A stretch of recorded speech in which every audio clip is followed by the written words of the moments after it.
India is preparing for future long wars by developing low-cost high-tech weapons. After the Russia-Ukraine war and conflicts in West Asia, India has changed its defense strategy. The focus is now not only on expensive missiles like BrahMos but also on cheaper mini version often called Baby BrahMos. Recently, India tested an air-launched version of the Pinaka rocket system. Army Chief Upendra Dwivedi said affordable and advanced weapons are important for high-intensity long wars. This new formula will help India stay strong and prepared against big enemies in future conflicts. The Chief Justice of India Suryakant has raised strong objections to a new Class 8 book by National Council of Educational Research and Training. The book includes a chapter on corruption in the judiciary. The CJI said no one will be allowed to defame the judiciary. He added that the law will take its course. The Supreme Court of India is also considering taking action in the matter.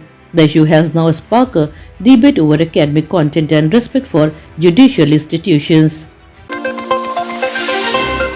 A shocking crime has been reported from Assam in Silchar located in Kachar district. A 28-year-old woman was allegedly gang raped by 7 men in front of her boyfriend.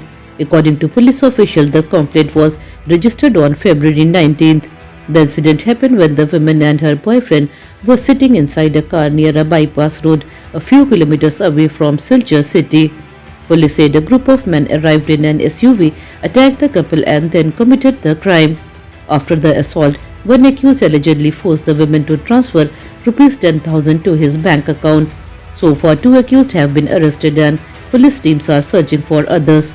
The investigation is ongoing and security has been increased in the area. A major financial scam has come to light in Haryana where Rs 590 crore was allegedly misused from government department accounts. The Anti-Corruption Bureau has arrested 4 people in connection with the case. The accused include mastermind Rishabh Rishi, Abhishek Singla, Abhay and Swati. Officials have not yet revealed how many of the arrested individuals are linked to IDFC First Bank and how many are outsiders. Reports suggest that the government had received information about irregularities in July last year. The additional chief secretary of the finance department had issued a warning letter to all departments. The investigation is continuing and more arrests are possible in this high-value fraud case. Tension was seen in Panipat where refinery workers clashed with police for the second time this week. The workers blocked the road in the morning to protest over their demand. Police officials tried to convince them to clear the road, but the situation turned violent. Workers allegedly threw stones at police personnel, after which the police responded with a lathi charge to control the crowd. During the clash, one person reportedly suffered a broken hand. Security forces have deployed additional vehicle in the area. On one side, protesting workers are standing firm, and on the other side, police officials are arguing them to return to work. The situation remains tense but under control.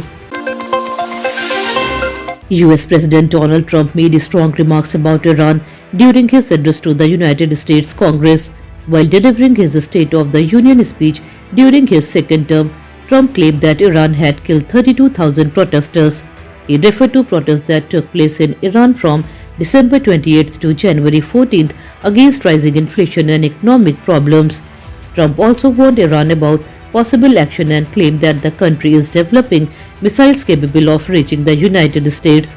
His remarks have once again increased tension between the two nations. Political experts say the statement could impact diplomatic relations in the coming weeks. A suicide attack targeted a security checkpoint in Pakistan, killing 2 police officers. Officials said the attacker blew himself up near the security post, causing heavy damage to the area. Security forces quickly reached the spot and started an investigation. On the same day, separate violent incidents were reported from different regions of the country. In total, 7 people lost their life in these attacks. Authorities believe militant groups may be behind the violence. Security has been increased in sensitive area and police are conducting search operations. The government has strongly condemned the attacks and promised strict action against those responsible. A powerful snowstorm has hit the United States, causing huge disruption. Strong winds and heavy snowfall forced airports to close runways. Between Sunday and Tuesday, more than 11,055 flights were cancelled across the country. Around 5 lakhs homes lost electricity as power lines were damaged. In a rare event, a newspaper could not be printed for the first time in 153 years due to the severe weather. Authorities have asked people to stay indoors and avoid travel. Emergency teams are working to restore power and normal services. The Indian stock market saw strong buying today. The BSE Sensex rose by 600 points and breached 82,850 during trading hours. At the same time, the Nifty 50 gained 200 points and was trading around 25,600. Market experts say investors' confidence improved due to positive global signals and strong domestic buying. Metal and IT stocks led the rally with heavy purchasing seen in these sectors. Analysts believe that if this momentum continues, the market may remain strong in the coming session. However, they also advise investors to stay cautious due to global uncertainties and profit booking at higher levels. England have officially entered the semi-finals after a strong performance in the tournament. With this win, England secured their place in the next round and boosted team confidence. Meanwhile, Pakistan qualification now depends on the result of other teams. Pakistan must hope for favorable outcomes to keep their semi-final chances alive. Today's match between Sri Lanka and New Zealand is very important. It is a do-or-die clash for both teams. The winner will stay in the race for the semi-finals while the losing team may be knocked out of the tournament. Cricket fans are eagerly waiting for the crucial encounter.